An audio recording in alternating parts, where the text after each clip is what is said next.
Nous allons dessiner cette plaque ici avec comme particularité d'avoir deux trous taraudés et deux trous lisses, ainsi que ces contours qui sont dans la partie haute chanfreinés et dans la partie basse arrondis. Donc ici on retrouve l'arrondi et dans la partie haute on le voit ici sur la coupe sur le côté chanfreiné à 1 par 45 degrés. Alors, la vue qu'elle a sur le côté, si vous devez reconnaître normalement une coupe, la trace de la coupe passe ici par BB, hein, qui correspond à j'ai scié la pièce et je regarde de la droite vers la gauche et en passant ici au milieu, je coupe donc dans ces deux trous que je retrouve là et on voit l'indication avec les chanfreins 0,5 à 45 degrés. Alors la plaque fait 100 mm sur 50 mm. Je vais commencer tout de suite. Donc fichier, nouveau, pièce, OK. Et comme vous m'avez peut-être déjà vu le dessiner, la pièce étant parfaitement symétrique, je vais utiliser ici un rectangle par son centre, ce qui permet d'avoir déjà des contraintes prédéfinies. Donc je clique sur l'origine, je décale et je vais coter ce rectangle, donc 50, je valide, par 100 mm. Je valide à nouveau, je vais lui donner de l'épaisseur, donc je passe en fonction bossage, et son épaisseur est de 10 mm. Donc je règle ici 10, c'est la valeur par défaut de SolidWorks, ça me va bien. Donc voilà mon parallépipède. Maintenant, il me faut donc réaliser les 4 trous qui sont ici, 2 trous lisses avec des chanfreins, et ici 2 trous taraudés. Eh bien, je remarque les côtes de 25, je vois 20 là sur le côté. Alors ce que je vais faire pour être peut-être plus efficace, je vais préparer une esquisse où je vais placer les points de ces 4 centres de perçage à l'aide du rectangle par son centre. Donc sur cette surface-là, je vais faire une esquisse sur laquelle je m'appuierai. Donc rectangle par son centre, je m'appuie dessus, voilà, je valide, je retourne ici vérifier mes côtes, donc je suis à 20 de chaque côté et il fera 25 au centre. Donc là, à 20 de chaque côté, 20, eh ben, j'en ai pas besoin. Effectivement, il connaît déjà la largeur de la pièce et c'est symétrique, autant pour moi. Et c'est cette cote-là qu'il faut que je mette, pardon, 25, ici. Voilà, donc je vais pouvoir fermer cette esquisse. Hop, je ferme là. L'esquisse est maintenant grisée, donc comme elle est grisée, ça veut dire qu'elle n'est plus active. Elle est visible, je vous rappelle que je vais pouvoir éventuellement cacher cette esquisse. Là, je vais la montrer puisque je vais m'en servir pour réaliser donc mes perçages qui sont des fonctions, assistance de perçage. Je vais commencer par les 2 trous qui sont ici, qui sont donc 2 trous lisses, tout simplement, donc perçage. Donc je suis dans des tailles de perçage. Alors je vous rappelle ici, j'ai passage de vis. Alors passage de vis, si j'ai une vis de diamètre 10 par exemple, il va me faire une taille de perçage qui va être de 11 mm pour laisser un léger jeu. Tarot, ça permet donc d'avoir la dimension du perçage lorsque je vais tarauder. Par exemple, pour un diamètre de 10, il va percer à 8,8. Bon bref, moi je vais donc prendre taille de perçage, et dans ces tailles de perçage, vous avez la liste de tous les diamètres qui sont disponibles pour les forêts communs. Donc je choisis diamètre 10, à travers tout, ça me va bien. Position, je choisis la surface, ici dessus, et je n'ai qu'à m'appuyer sur l'esquisse que j'ai faite précédemment. Une fois que j'ai réalisé ça, je tape sur la touche échappe pour quitter la mise en place de mes différents perçages et je valide. Donc me voilà avec mes 2 trous lisses. Alors si vous voulez vérifier le diamètre, vous pouvez aller dans évaluer, mesurer, et là si vous prenez par exemple l'arête qui est ici, il vous dit donc diamètre 10. Vous pouvez fermer et évaluer. Ça, c'était pour vous montrer. Donc, je retourne dans Fonction, Assistance pour le perçage. Je vais maintenant réaliser les 2 taraudages qui sont ici. Alors, si je regarde ce taraudage, alors je vais zoomer. Voilà. Je reconnais le taraudage puisque j'ai ici le cercle qui est donc à lui au diamètre 8,8 comme je vous l'ai précisé auparavant. Et vous avez ici autour un petit 3/4 de cercle qui est la représentation schématique justement de ce taraudage ou d'ailleurs d'un filetage mais à ce moment-là, il serait à l'intérieur. Diamètre 10, métrique 10, avec un pas de 1,25. Donc il existe plusieurs pas possibles pour le même diamètre, hein, des pas fins ou des pas gros. Bon, peu importe, moi ici, donc je sais que c'est un diamètre 10 au pas de 1,25. Donc, je ne vais pas prendre perçage, bien que je vous ai montré il y a 2 instants que je pouvais avoir tarot. Je vais plutôt passer par ici. Alors pourquoi je ne prends pas celui-là? Tout simplement parce que avec celui-ci, je ne vois pas la représentation de filetage. Donc je vais prendre, je pourrais l'ajouter, hein, mais je vais prendre celui-ci qui va me proposer une représentation de filetage. Donc il met taraudage pour tuyau doigt, c'est pas très grave. Je vais sélectionner ici trou taraudé. Dans ces trous taraudés, vous remarquez M 1.2 par 0,25. Je vais aller chercher mon diamètre 10 au pas de 1,25. Donc, entre parenthèses, diamètre 10 ici, celui-là est au pas de 1,5 qui est le pas normal, et voilà le pas fin au pas de 1,25. Pas gros, pas normal et pas fin.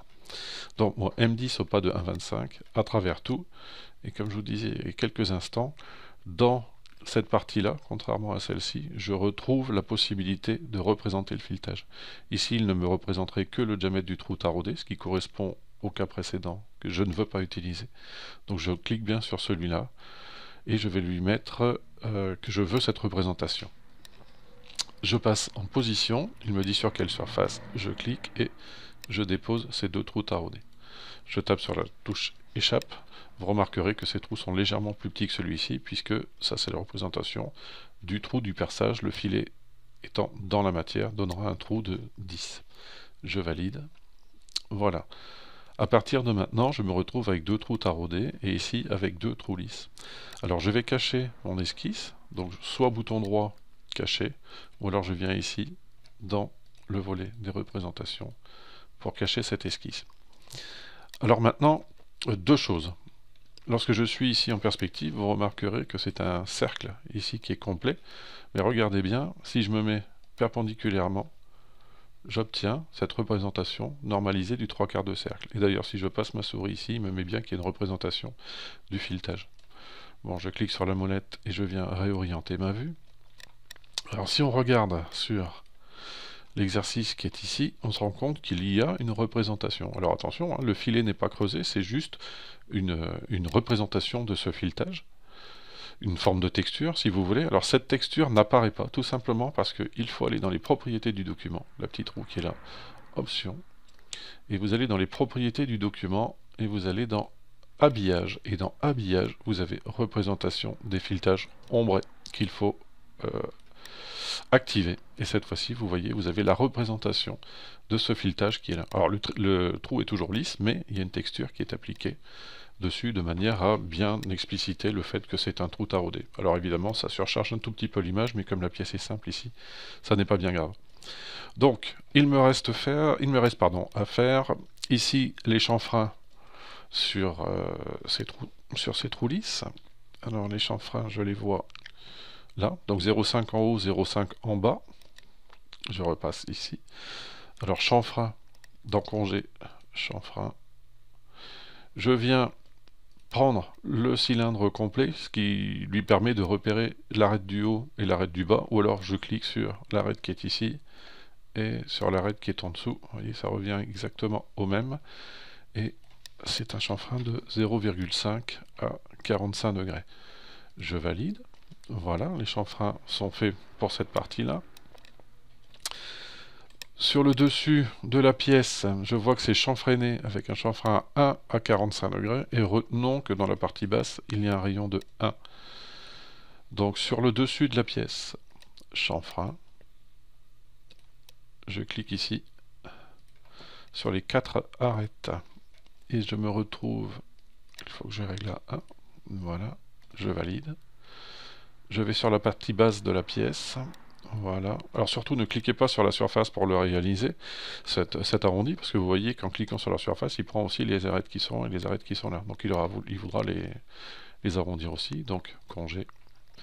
Donc on a vu que c'était un congé de 1, tout ça c'est bon. Je clique là, je clique là, je clique ici, je clique ici, et attention, je vous montre, j'ai oublié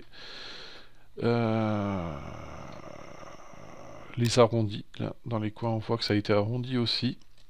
Dans la partie supérieure, donc je vais arrondir les coins, celui-ci, celui-ci. Donc pareil, je sélectionne les 4 arêtes. Voilà, voilà, et je valide. Donc à partir de maintenant, j'ai réalisé ma pièce. Voilà, comme ceci, je vous le montre bien précisément. Donc la pièce est maintenant terminée. Donc la couleur, par exemple, qui est ici, je vous rappelle, si je veux la modifier, apparence, par exemple pour cette pièce-là, et je peux choisir de mettre une couleur par défaut comme celle-ci, par exemple un gris légèrement plus soutenu. Voilà. Éventuellement pour le voir de manière un petit peu plus sympa, avec les ombres, avec le Real View et autres. Donc, la pièce est terminée.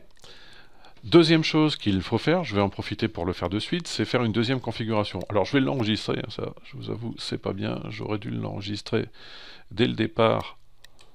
Donc c'est l'exercice. Alors 2.7, je vous cache pas que je l'avais déjà fait, je vous le montre maintenant. Donc, enregistrer, voulez-vous le remplacer? Oui, voilà, tout ça c'est bien. Et je dois faire une deuxième configuration pour cette pièce, qui est là sur le dessous, où on me dit, vous n'en ferez une, mais avec uniquement les 2 taraudages, les 2 trous simples ici, devant disparaître. Eh bien, tout simplement, configuration, bouton droit, ajouter une configuration. Dans cette configuration, je vais par exemple marquer 2 taraudages, de manière à la différencier de la première. Voilà. Configuration par défaut, configuration où je veux qu'il n'y ait que 2 taraudages, je me mets dessus, bouton droit, et les 2 trous lisses qui sont ici, alors diamètre de perçage, je vais tout simplement les supprimer. Voilà, donc je me retrouve dans cette configuration uniquement, je vais enlever mon Real View, et l'occlusion ambiante, je me retrouve uniquement avec les 2 taraudages. Si je repasse sur la configuration par défaut, je me retrouve avec les 2 taraudages et les 2 trous lisses. Alors celui-ci, hein, je pourrais très bien, de la même manière, le renommer et mettre 2 taraudages et 2 trous lisses. Voilà, alors ce que je peux faire, bouton droit, reconstruire les configurations, comme ça, il va partir, il va bien construire sa base de données. J'ai donc ces 2 pièces, 2 taraudages, 2 trous lisses, qui sont parfaitement configurés. Ben voilà, c'est la fin pour la réalisation de cette pièce.